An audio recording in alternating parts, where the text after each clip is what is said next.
Halo teman-teman Suara Juventini, lu ngerasa pasti ini kelihatan beda ya, agak terang ya kan? Ya emang kita sengaja mau pakai studio buat kita bisa ngobrol sama teman-teman yang kalian sering lihat. Dan gue pikir kayaknya seru juga ya kalau kita ngomong di studio seperti ini. Dan mudah-mudahan kita bisa rutin. Makanya teman-teman subscribe yang banyak, terus ajak teman-temannya nonton Suara Juventini. Dan jangan lupa juga ikut fitur membership supaya kita tetap siaran seperti ini. Nah, selalu ya, gua nggak sendirian, gua Jeki dan di sini gua ada yang paling ganteng dengan siapa? Rocky. Rocky bukan gerung. Oke, yang sering disuruh beli Listerin kumur-kumur dengan siapa?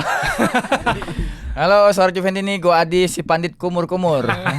Nggak kumur-kumur sekarang karena soalnya off air. Kalau off air kan, kalau online biasa mungkin Iya. karena sinyal lo. Nih gua bantuin karena temen lah. Oke, yang di belakang gua dengan siapa? Halo, gue Suryo. Assalamualaikum warahmatullahi wabarakatuh. Juventini dari Depok. Oke. Siap. Ya, kita lagi international break. Sebenarnya banyak yang kita bisa bahas, cuman di kita lagi shoot ini lagi bahas lagi momen Garuda Indonesia sebenarnya. Iya. Tapi kita tetap Juve. Juve. Kita tetap Tiada bosan Juventini. untuk ngomongin Juventus. Oke, gue lempar ke Rocky bukan gerung. Kira-kira apa nih Rock yang mau kita bahas hari ini? Oke, baik, untuk materi kita kali ini, gua dan tim sudah mempersiapkan beberapa materi di mana kalau bisa kita lihat pemain-pemain Juventus banyak yang cedera nih, ya kan? Jadi isunya Giuntoli di Januari akan buka lagi nih, Apa? buka pembeli pemain baru. Waduh, Kayak tabungan. ada duitnya. Biasa nyari yang murah, ya kan? Buka celengan. Buka celengan. Nah, kira-kira untuk Januari ke depan dari teman-teman semua nih mau beli siapa aja nih? Kan kebetulan banyak yang cedera nih, kayak Bremer, Koop Meiners, terusnya Kop Sekop tuh ya kemarin. Adzik, terusnya Milik. Nah, di range back sama pemain depan. Nah, menurut Bang Adi nih, kira-kira prediksinya untuk di Januari Mercato Giuntoli kira-kira beli siapa ya? Menurut gua ya Juve kan kekurangan di back ya, khusus pengganti Bremer yang cedera ACL lama tuh, lumayan kan sampai at least sampai akhir musim lah ya. Kalau Bremer bisa fit lagi, mungkin baru bisa main tuh di Piala Dunia Antar Klub 2025. Jadi kita butuh Bremer pengganti lah untuk backupnya Kalulu sama Gatti yang sementara ini mungkin akan main terus kayak sampai at least sampai Januari lah. Nah, kita butuh tambahan back dan satu lagi backupnya Dusan. Kita nggak punya backupnya Dusan, kalau Dusan cedera ya walau kita nggak bisa pakai striker jadinya. Jadi emang kita butuh striker baru lah minimal ya untuk backupnya, untuk backupnya Dusan yang harganya murah aja, nggak usah mahal-mahal gitu. Namanya juga backup, dengan asumsi kan Milik juga belum sembuh sebenarnya. Gitu. Kira-kira ada nama yang mencuatkah di berita-berita saat ini? Menurut Bang Adi kira-kira siapa? Di media kan Jonathan David ya, karena dia Januari bakal free transfer karena kontrak sampai Juni 2025. Jadi kita akan bersaing sama tim-tim kayak tetangga rival Inter gitu atau bahkan Newcastle juga untuk ngincer David ini. Harapan gue ya beli yang kayak model Jalo, beli di Januari dengan harga yang mungkin bisa 5 juta 10 juta ya, karena kita tekan harganya daripada free transfer di akhir Juni gitu. Jadi ya untuk backup Dusan cocok lah buat Jonathan David. Kalau untuk striker, untuk back ya gua nggak tahu, nama-namanya banyak absurd. Ada yang Ramos lah, ada yang kita milih list pemain-pemain yang isinya pemain tua semua, aki-aki gitu kan. Ya Juve muda kok belinya aki-aki gitu kan. Jadi emang saat ini ya kalau untuk nama back sih belum ada nama-nama yang bagus sih kalau untuk di pasar transfer sesuai dengan media sih gitu. Oke. Ya karena aneh juga ya, tiba-tiba Sergio Ramos masuk dalam line up Mercato. Bisa nggak ya ngejar Mbappe nanti misalnya ketemu lawan PSG misalnya kayak gitu ya kan, dengan umur segitu, dengan speednya ya sekarang ini kan pemain penyerang juga udah cukup lumayan cepat ya. Jadi mungkin Giuntoli bisa memilih yang lebih tepat antara speed sama umur. Nah, dari Bang Jack ini kira-kira siapa nih rencananya Giuntoli di bulan Januari Mercatonya, siapa aja dari back atau dari pemain depan nih? Oke, kalau gua di Januari jelas ya kita datengin Mbappe. Nggak mungkin, canda. Ya menurut gua yang paling urgensi dari setiap pos itu nggak ada penggantinya ya striker ya. Vlahovic kalau misalkan cedera nanti pasti akan dihadirkan striker yang namanya false nine atau striker jadi-jadian lah, yang aslinya bukan striker. Karena menurut gua kenapa harus striker juga penggantinya? Karena striker itu kan dia punya feeling, punya naluri, ya kan sering kan diberitakan ada naluri predator, ada naluri pembunuh depan gawang, dan itu yang nggak bisa dimiliki sama pemain tengah, pemain back, pemain kiper yang nggak ada naluri pembunuh seperti itu. Naluri pembunuh tuh misalkan secara teknis, misalkan dia berhadapan dengan kiper.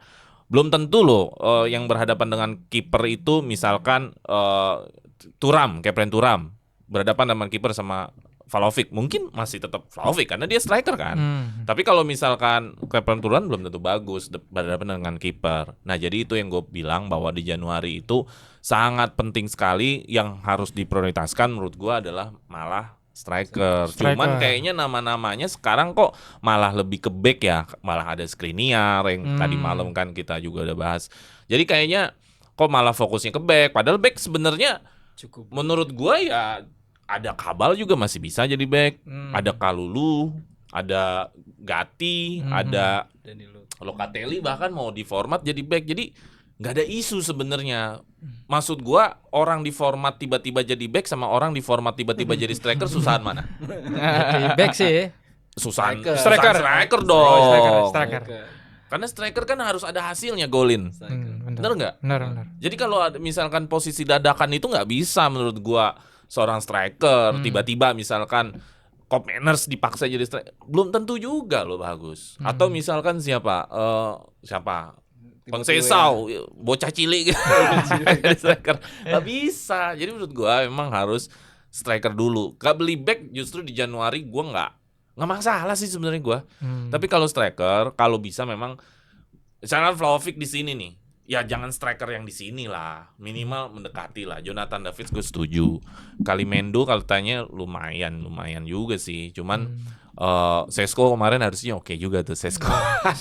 Oh, yang 2 gol ya. RB Leipzig. Iya. Ya jadi maksud gua kalau Vlahovic di sini jangan sampai strikernya tuh di sini gitu loh. Kalau strikernya di sini, apa bedanya dong sekarang Vlahovic sama Milik? Gak ada bedanya. Jadi gue berharap striker yang datang di bulan Januari itu muda, kemampuan syutingnya nggak jauh beda sama Vlahovic, terus juga larinya juga kenceng. Ya Mbappe sih ya cocok ya.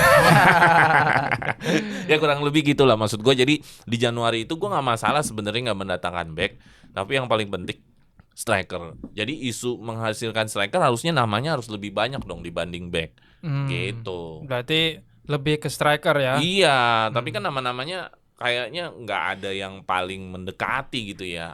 Iya, Jonathan David bisa dibilang, cuman kayaknya gue masih belum melihat itu bakal serius sih. Juve nggak tahu juga sih, kan itu nanti Januari ya. Mungkin 2 bulan lagi baru kelihatan sih. Tapi ada kemungkinan pembelian tersebut kah, apa malah narik dari next gen nih? Ya jangan next gen lah, gila lu. Jangan next gen. Pengalamannya nggak ada. Terlalu jauh. Nggak bisa, kan masa gue bilang gini, Vlahovic misalkan angka 11, angka 10. Ya lu jangan ngadilin striker yang angkanya 4 dong. Ya next gen kan mungkin aja dia dengar Liga Champion merinding kan. Dia dengar UCL nih. Merinding dia. Ya bocah 19 tahun, lu mau ngarep gimana? Kecuali Messi. Oh, iya. Iya dong. Gua nggak bisa bilang lah gitu. Palingan pengganti Vlahovic nggak beda jauh harusnya dengan Vlahovic. Itu masalahnya mungkin nanti kan di harga ya, apa gimana. Ya itu urusan Giuntoli lah, bukan gue ini. Oke, baik, dari Bang Jeki seperti itu. Nah, ini nih yang kita tunggu-tunggu ya kan. Dari Bung Suryo gimana nih? Kira-kira ada pendapat tersendiri kah? Apa punya pilihan sendiri dari lo gitu? Silakan Bang. Ya kalau untuk back sendiri, kalau Sergio Ramos ya gue sih nggak terlalu ya concern ya, nggak terlalu set yes juga gitu. Buat apa Sergio Ramos kalau dibandingin dengan striker-striker yang nanti Mbappe gitu, sudah tidak di prime age-nya lagi gitu Sergio Ramos. Dari isu ya atau yang beredar atau berhembus seperti itu, gue better mendingan ke Jonathan David, pemuda asal Kanada, umur 24 tahun, kemudian punya kelebihan di positioning, kemudian passing, finishing dan long shot, serta head attempts. Di head attempt sendiri mungkin dia bisa menyamai dengan Vlahovic ya, posisi penyundulan, cuman memang dia tidak setinggi Vlahovic. Artinya dalam aerial duel itu memang tidak sekuat Vlahovic karena tingginya sendiri 178 cm, tidak setinggi Vlahovic memang.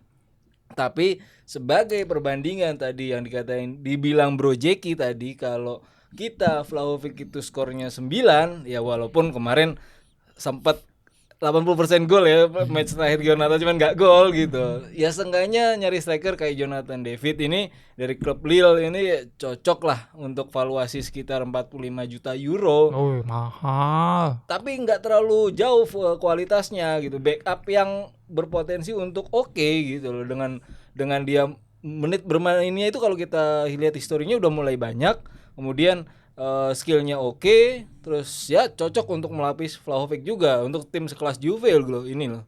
Gitu Bro Rocky. Oh, jadi harus mendekati juga ya. Jadi valuasinya walaupun 45 juta oke-oke aja ya segitu ya. Ya why not ya, kan kita kan di sini kan mencari striker dengan kita kalau ibarat kata kalau di perusahaan marketing lah front line ya kan, untuk posisi yang di itu ada jelas ukurannya adalah gol gitu. Karena kalau back itu di Italia sendiri atau klub Juve sendiri kan banyak pasti. Kalulu bisa jadi, kemudian tadi kemarin ada isu untuk Locatelli dicoba menjadi back juga gitu. Jadi nggak ada masalah. Yang memang main isu yang sebenarnya adalah Vlahovic ini kalau cedera kita nggak ada. Terlalu bisa sih ke skenario-nya Yildiz jadi menyerang terus lantas ya isi di kirinya nanti siapa, kemudian nanti di kanannya siapa, itu akan timpang juga gitu, seperti itu Bro Rocky. Jadi paling pas memang mencari pengganti Vlahovic yang setara atau mirip.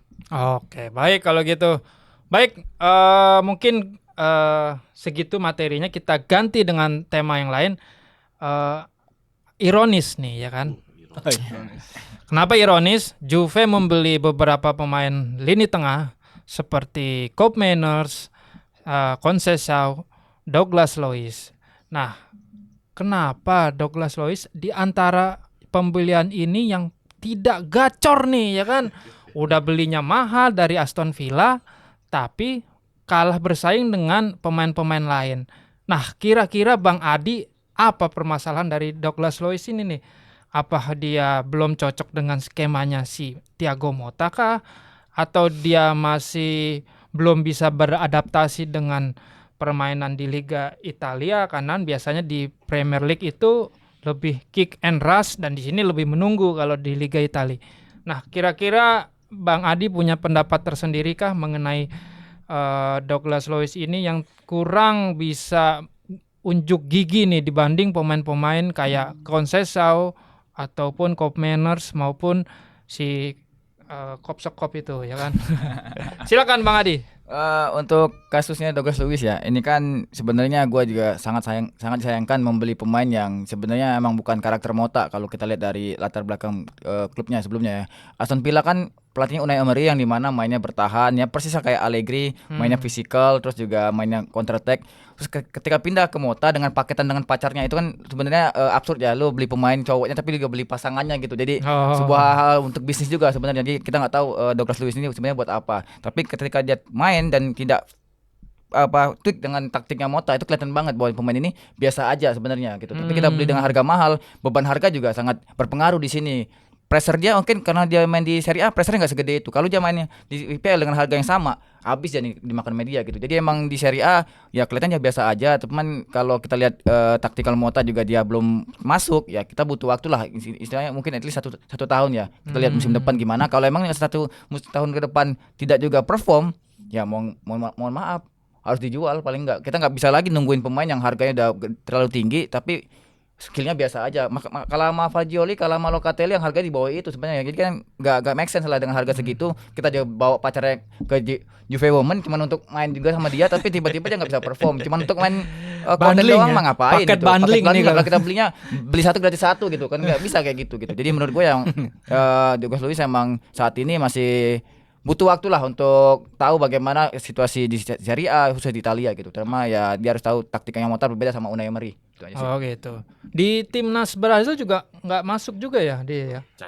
Cadangan ya. Sih ya. Cadangan. Nah itulah makanya mungkin dari Bang Jack ini kira-kira punya opini tersendiri mengenai Douglas Luiz ini karena melihat belinya udah mahal.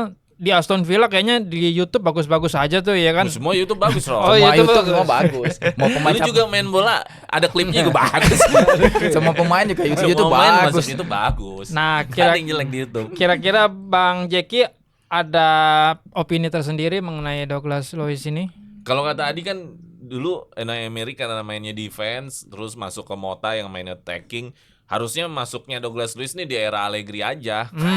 Telat ya. Iya, kecepatan ya. Allegri aja. Kecepatan Tapi Allegri dipecat. Mungkin ada hubungannya juga karena si Mota mainnya attacking, terus juga gua melihat bahwa Douglas Luiz ini lambat gitu loh, lambat dalam bikin keputusan untuk ball progresif. Ball progresif tuh maksudnya passing ke depan.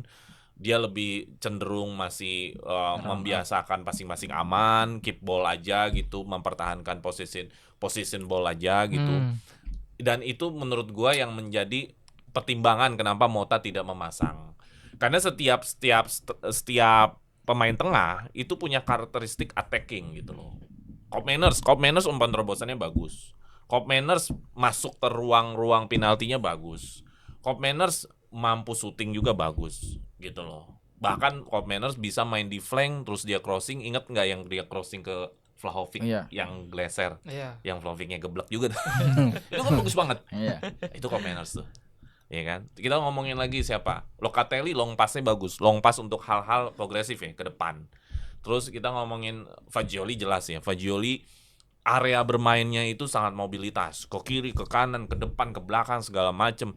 Dia bisa gue bilang Zidane versi mini lah, versi light. Jadi Zidane versi ringan dalam arti kata area cakupannya. Kalau dibilang Pirlo mungkin lebih ke style keeping bolanya, kontrol bolanya. Tapi area cakupan bermainnya itu Fagioli udah kayak Zidane, bermain di area kiri, kanan, sayap, tengah segala macam cakupannya. Nah, terus kita ke Thuram. Thuram defense bagus.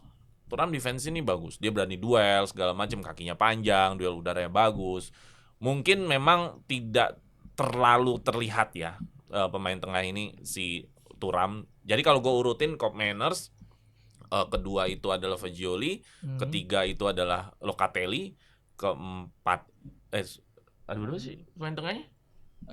Cop Manners, Locatelli. Conceição. Itu Tengah. Oh ya.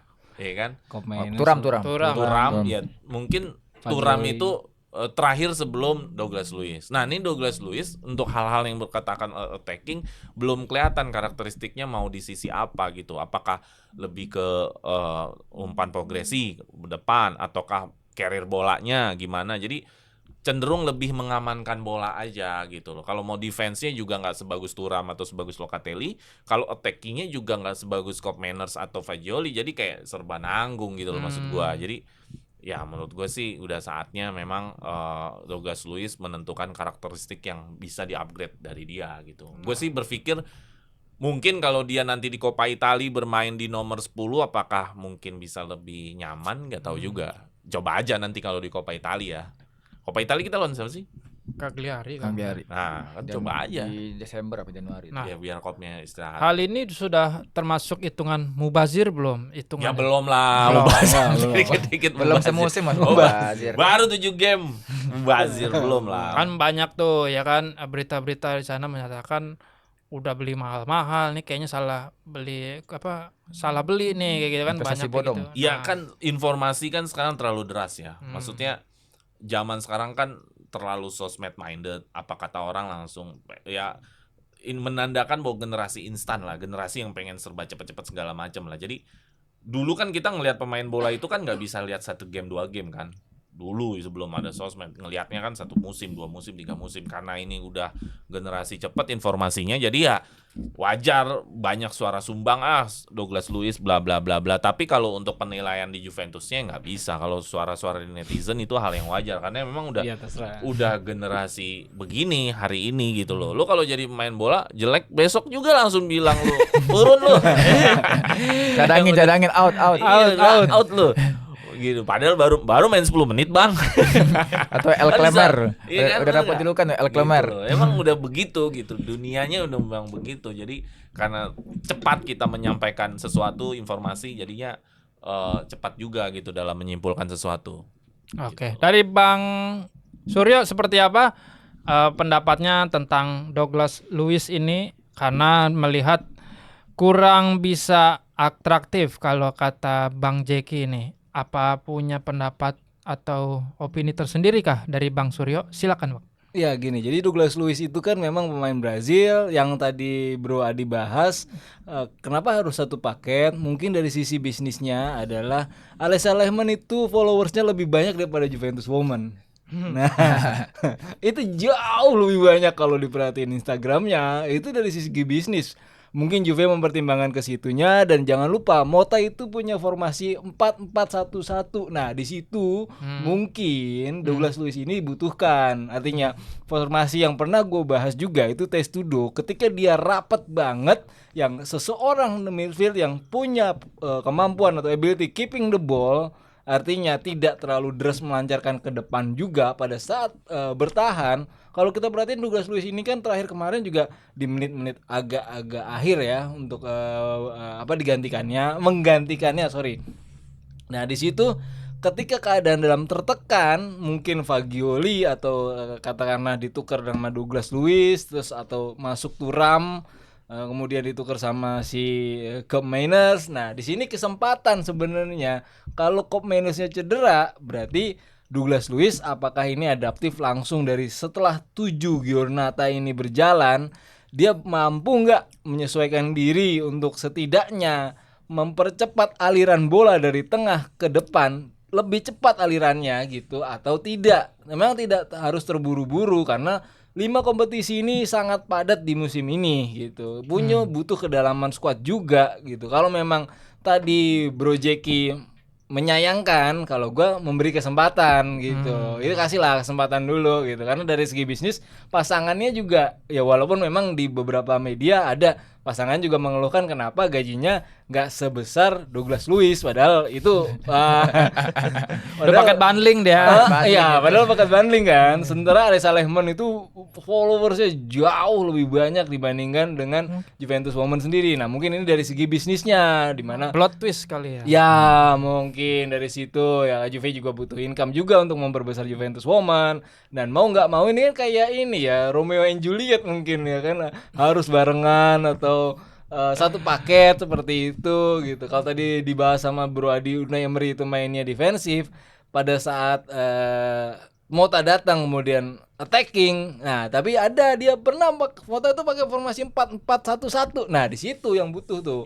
Pada saat mungkin nanti ya melawan PSG atau katakanlah City. Nah, di situ ya kan. Gimana nanti si Douglas Luiz ini memberikan ini informasi yang pernah ya, setidaknya lah mereka pasti pernah merasakan di IPL gitu kan.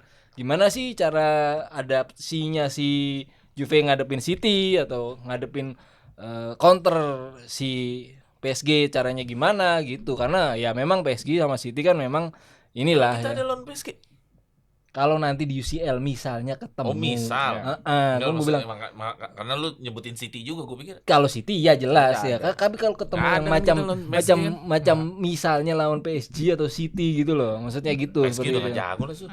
Ya kalau menurut gue sih masih jago gitu kan. 16 besar maksud dia. 16 besar gitu, setidaknya playoff-nya gitu. Kan in case di sini kita ngomong kemungkinan gitu, Bro Rocky. Oke, baik kalau gitu. Baik, mungkin nggak ada lagi nih. Apa lagi mau tambahin nih materi-materinya nih? Ya, gue berharap Douglas Luiz, gue masih ngomongin Douglas Luiz ya. Karena Douglas Luiz juga di IPL di golnya 10 gol loh. Dia nggak dikit juga gitu loh. Jadi artinya memang Douglas Luiz ini belum ketemu formasi atau posisi yang diharapkan sama Mota sih. Kelihatannya kalau pergantiannya dia lebih kebanyakan central midfielder yang menguasai bola, bantu ke belakang depan. Mungkin kalau dia sebagai attacking midfielder gitu ya yang posisi Koopmeiners sekarang, gua rasa bisa sih. Gua rasa mungkin bisa lebih Mungkin bisa ya, berguna. karena Koopmeiners sedang cedera kali ya nih. Harusnya sih bisa. Tapi sebenarnya Koopmeiners sendiri kan aslinya box to box sebenarnya. Ya. Sebenarnya pure-nya box to box. Cuma karena dia pinter ngalirin bola, kemudian Cuman ya karena di geser Atlanta bawah gitu. di Atlanta terakhir kan dia sebagai IMF. Iya. Atlanta terakhirnya. Iya, karena dia mampu mengembangkan dirinya aslinya box to box kayak. Iya harusnya memang dicoba aja orang Koopmeiners lagi cedera ya. Iya. Sayang juga kan kalau nggak dicoba. Emang daripada Yildiz menurut lu sama Douglas Luiz mendingan siapa menurut lu? Kan orang kan bilang Koopmeiners gantinya Douglas Yildiz nih di nomor 10. Lu siapa? Tergantung situasi gamenya kayak apa bang. Misalkan Kalau kita butuh pemain skillful ya Yildiz, tapi kalau butuh pemain typical fighter kayak zaman Vidal ditaruh di nomor 10 sama Allegri, ya kita butuh Douglas Luiz yang lebih fisikal atau sama untuk duel ya. ya misalkan nanti game lawan Inter lah. Game lawan Inter ya kita butuh Yildiz. Kita nggak bisa kalau pakai fisikal doang, kita beradu otot dong sama back-backnya. Yang kita butuhin ya pemain yang lincah. Sama kayak dia pakai Lautaro buat mecah back Juve kan pakai itu dia. Nggak pakai striker yang gede semua. Gitu Iya, sih. iya. Nah lu? Ya kalau gue setuju aja Luis. Lu setuju terus. Pasti dong. Luis aja, nggak Yildiz kan terlalu muda untuk nomor 10 gitu. Kalau emang dari Posisi skill, nomor 10 ya. ya posisi Bukan nomor 10, ya posisi nomor 10. Terlalu muda untuk posisi nomor 10 lah. Kalau emang ini anak mentalnya bagus sih oke ya kan. Cuman kalau mentalnya nggak bagus, hanya belum pantas kalau buat nomor 10. Kasih ke fighter yang udah jelas gitu. Karena dari golnya tadi juga nggak dikit gitu. Kalau buat di si Douglas Luiz ini gitu Bro Jeki. Kartu kuning ya banyak dia selama di Aston Villa kartu kuning ya paling Tapi banyak. ada yang faktanya dia 2 kali kena penalti dari dia semua ya kalau Ya, sial sih. Sial sih dia masih Iya kalau itu ya. Kan penaltinya bisa diperdebatkan kalau yang Leipzig. Iya. Kalau yang lawan kemarin si Cagliari. Cagliari itu memang on juga sih. Dan lagi apa kayak kali. Orang dia dihajar gitu loh. Gue masih membela setengah lah. ya, karena kan di Juve kan dia belum dapat kartu kuning nih di liga ya. Kalau di Aston Villa kan paling dikit 6 loh, dari 4 musim 6 kartu kuning satu musim. Artinya ini cukup keras juga bukan pemain cukup ini. keras, kolektor kalau kita mah. Kalau lawan Leipzig gue bela dia lah. Tapi kalau lawan yang kemarin ya lu gila juga sih. Gini ya dia kemarin Yang mana yang Leipzig? Iya. Leipzig mah itu. Agak-agak. Itu kalau di IPL Memang nggak harus gimana begini aja. Kalau di IPL nggak penalti tuh kalau di IPL itu. Karena kan Nempel. jadinya second hand, second ball nggak bisa. Kalau UCL kena bola kena tangan udah langsung Ya penalti soalnya tuh. wasit waktu lawan Leipzig wasit dari Bahrain. 90 plus 6 sama dengan 99 ya. si botak itu ya. 90 plus 6 sama dengan 99. Ada lagi mau sampein Ya sebelum gue tutup? kalau dari tadi kan semoga nanti Mercato nanti ya memang waktunya itu kan tipis ya kalau Januari gitu. Semoga bisa mendatangkan cadangan dengan yang pas dan harganya pas juga dan Giuntoli bisa lah, gue yakin sih itu. Ya Jonathan Davis harganya nggak pas lah. Ya kalau Lu mahal. kualitas, nah situ komprominya gitu. Tergantung Giuntoli nanti negosiasinya seperti apa. Ya kan kita nggak tahu ya kan. Ya semua sporting director punya cara dan taktiknya masing-masing lah. Tapi kalau memang harganya itu valuasinya bisa ditekan dengan caranya Giuntoli, why not untuk Jonathan Davis pemuda asal Kanada ini Bro Jeki. Oke. Lu ada lagi terakhir sebelum gue tutup? Aman Bang Jeki. Oke ya, dari Rocky bukan gerung. Oke teman-teman, itu aja tadi mengenai sesi kita untuk saat ini. Kita ngomongin peluang Mercato kita di bulan Januari. Ya memang masih jauh sih. Cuman tadi udah mengasihkan pendapatnya. Terus juga Douglas Luiz yang memang dari semua pemain yang datang, dia mungkin ada di rank terakhir ya untuk kapasitasnya dia yang bisa keluar, kemampuan dia yang bisa kita rasakan, yang bisa kita lihat. Jadi gue rasa tunggu waktu aja, tunggu waktu bagus, tunggu waktu flop. Jadi ya kita tinggal lihat aja, tunggu waktu. Ya mudah-mudahan tadi prediksi-prediksi dari kita bisa menjadi realita ya bahwa akan seperti itu jadinya terhadap Douglas Luiz. Oke teman-teman, jangan lupa share, like, and subscribe, dan jangan lupa juga gabung sama fitur membership. Karena kalau lu gabung sama fitur membership, gabung sama kita nih, gabung di WA grup kita, terus sering bergaul sama kita, ntar bisa kita undang di offer seperti ini ya. Jadi jangan ragu untuk gabung di fitur membership kita. Oke, fino alla fine. Forza Juve. Dadah. Bro Mas.